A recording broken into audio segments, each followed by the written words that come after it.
La presse béninoise est en deuil. François-Xavier Noumon, présentateur à la chaîne privée de télé, n'est plus de ce monde. Il a été victime d'un accident de circulation aux environs d'1h du matin. Toute la rédaction de Guérit TV Monde présente ses condoléances à la famille éplorée et à nos collègues de télé. Chers amis internautes, malgré tout, nous voici à ce rendez-vous de votre émission matinale, le meilleur réveil. Et pour la toute première rubrique de cette émission, je suis toujours en compagnie de Amanda Daké qui est déjà dans ce studio. Amanda Daké, venez vers moi.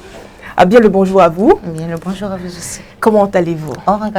Malgré cette nouvelle qui bouleverse le monde médiatique, nous sommes là pour le devoir. Ah mais oui, c'est une triste nouvelle qui a bouleversé vraiment le monde des médias. Et mes condoléances également à la famille éplorée ainsi qu'aux collègues de ce temps.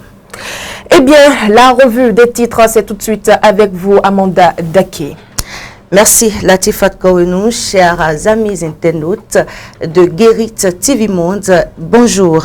Nous démarrons la une de presse de ce jour par notre quotidien maison, La Guérit, qui publie en sa fausse manchette rituel du mois de juillet au rôle des arts de Cotonou. Maître Dao révèle les secrets de la réussite. En sa manchette, il titre avant-dernier 1er août de père Patrice Talon. Quel sort pour les détenus et exilés politiques. Une information rallie absolument à la page 3. À son oreille, il est question de santé et cette page aborde tout sur les hémorroïdes. Au niveau du ventre de ce journal, 2 informations sont à retenir. Il s'agit de la 2e édition de la Coupe de l'Union à Porto-Novo, les hostilités lancées par Vitali Boton et la célébration des 30 ans d'exercice de l'UMOA à Cotonou, Bachabi, Yaouvi, qui présente les prouesses de l'institution. Ces informations sont à lire respectivement aux pages 6, 7 et 8 de la Guérit. Toujours pour le compte de cette revue, nous passons au quotidien Adjatché News. Adjatché News qui en page spiritualité parle également de l'organisation le samedi 27 juillet prochain du rituel du mois de juillet par Maître Dao. En sa manchette du jour, il placade Porto-Novo, le FIB devient le festival des masques. Le conseil municipal autorise l'organisation de la première édition du 2 au 4 août prochain. Au niveau des appels, Adjatché News s'intéresse au lancement ce samedi de la 2e édition de la Coupe de l'Union. Vitali Boton promeut le sport et la fraternité entre les jeunes de Porto-Novo. Il parle également de la session extraordinaire, de la 3e session extraordinaire du conseil communal de Porto-Novo. La journée municipale de la jeunesse de Porto-Novo, JMJ, autorisée du 27 au 31 juillet. La question de la sécurité au Bénin est abordée par le dit quotidien qui informe sur le recrutement de 710 nouveaux agents pour renforcer les unités de police. Et puis, en son pied de page, nous lisons mise en terre de plan hommage du championnat national scolaire 2024. Au-delà du sport, nous éduquons les enfants à la protection de l'environnement d'ici le DG OBSSU Victor Langui. Nous poursuivons ce matin avec 109 qui placade séminaire atelier les journalistes du REJAB outillés à la rédaction du web et à l'optimisation des nouveaux médias. Il s'intéresse en son pied de page à l'initiation d'un séminaire d'activation de la richesse le 27 juillet par Maître Dao. Le chronomètre à présent, il titre ce jour Coupe de l'Union à Porto-Novo. Vitali Boton défaire les jeunes autour du football. Il parle également du séminaire exceptionnel au Hall des Arts de Cotonou. Maître Dao dévoile les secrets de la richesse le 27 juillet prochain. Avec le potentiel, il est question du groupement d'achat des pharmaciens d'officine du Bénin. Le DG Dayan Amadou, gardé à vue à la brigade économique et financière. Nous continuons cette revue des titres avec l'affiche du jour. L'affiche du jour qui titre « Supposée base militaire étrangère au Bénin, l'armée béninoise répond à Ibrahim Traoré. Le patriote, quant à lui, se rend à Banté et aborde en sa manchette du jour le sujet relatif à la grande mobilisation des démocrates autour de Yayi. Nous passons au quotidien fraternité qui placade, surveillance maritime et des frontières terrestres. Le Bénin se dote de nouveaux moyens et la douane réceptionne 2 embarcations. Soleil levant info n'a pas manqué au rendez-vous et titre en sa manchette du jour présidentielle de 2026 pour le triomphe des idéaux du bloc républicain.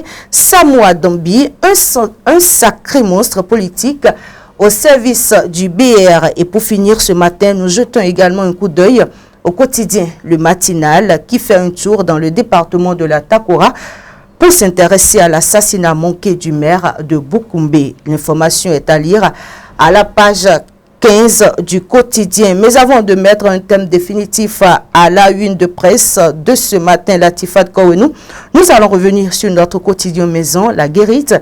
Eh bien, La Guérite qui publie en sa fausse manchette « Rituel du mois de juillet au Hall des Arts de Cotonou, Maître Dao révèle les secrets de la réussite ». En sa manchette, il titre « Avant-dernier 1er août de Père Patrice Talon, qu'elle sort pour les détenus et exilés politiques ». Une information à lire à la page 3. À son oreille, il est question de santé et cette page aborde tout sur l'hémorroïde. Au ventre de ce journal, 2 informations sont à retenir. Il s'agit de la 2e édition de la Coupe de l'Union à Porto-Nouveau, les hostilités lancées par Vitali Boton et la célébration des 30 ans d'exercice de l'UMOA à Cotonou. Yaovi Bachassi,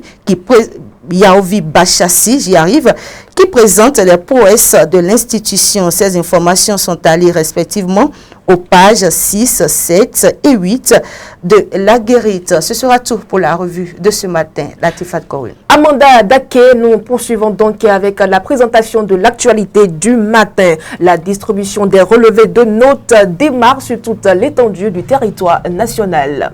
Bien sûr, Latifat Kouenou, il faut dire que du lundi 22 juillet au mardi 23 juillet 2024, de 8h à 16h, une opération nationale de distribution des relevés de notes se tiendra sur toute l'étendue du territoire national. Cette initiative vise à fournir aux candidats admis ou refusés une clarification quant aux résultats de leurs efforts et conformément aux engagements de la coordination du CRC-DSP. Les centres de distribution de relevés pour l'année 2024 ont été révélés par département. Cette annonce tant attendue permet donc aux candidats et à leurs proches de se préparer à recevoir ces précieuses informations dans les délais impartis. Les candidats donc ayant composé au CEG d'Avier, CEG Djegonkwevi, CEG Dowa, CEG1 Semekodi, CEG Agblangandan, CEG Ekpe, lycée Tofa 1er et lycée Béanzin, lycée technique industriel de Porto-Nouveau, collège catholique Notre-Dame de Lourdes et CP La Rosette doivent se rendre au lycée Béanzin. Quant aux candidats ayant composé au CG Avrancourt, CG Adjoun, CG1 Boyikon, CG1 Dambo, CEG Akpromisrete, CEG Danto, CEG Gomesouta et CG1 Adjara se rendront au CEG Adjoun pour le retrait de leur relevé. Merci pour toutes ces précisions. Autre actualité, des troupes étrangères sont annoncées au défilé du 1er août 2024. L'annonce a été faite ce dimanche 21 juillet sur Diaspora FM par le colonel Ebenezer Anfoga, porte-parole des armées béninoises, des forces armées béninoises. Sont donc attendus au défilé du 1er août prochain les troupes étrangères des pays tels que le Nigeria et la Belgique. Ces éléments de forces armées étrangères vont défiler aux côtés de la défense et de la sécurité béninoise. Avant de passer aux actualités hors de nos frontières, plus de 4000 réfugiés burkinabés ont été accueillis au nord du pays. Eh bien, Latifat Kowenou, précisément 5000 réfugiés burkinabés sont arrivés dans le nord du pays pour y chercher refuge, selon le porte-parole du gouvernement, ce dimanche 21 juillet 2024. Il y a moins de 48 heures, nous avons vu arriver une vague de 5000 burkinabés venus dans le nord du Bénin en quête de sécurité et de tranquillité, a-t-il déclaré. Malgré les récentes attaques verbales du capitaine Ibrahim Traoré, le Bénin ne ferme pas ses portes à ces réfugiés burkinabés. Au contraire, il prend des mesures pour alléger leurs souffrances. Et selon le porte-parole du gouvernement, ces réfugiés ne sont pas refoulés. Les personnes qui se déplacent ainsi sont à la recherche de la tranquillité. Et s'ils avaient cette tranquillité chez eux, ils ne chercheraient pas à venir ici, a déclaré Wilfried Léandre Humbiti. Je rappelle que le porte-parole a été reçu par notre confrère François Xavier Noumon. Dans l'interactualité, Joe Biden renonce à sa candidature présidentielle. Eh oui, la décision de Joe Biden intervient après une performance jugée médiocre lors des récents débats qui a poussé de nombreux parlementaires démocrates à lui demander de se retirer tout simplement de la course. Le président a annoncé qu'il s'adresserait à la nation dans le courant de la semaine pour donner plus de détails sur ce choix.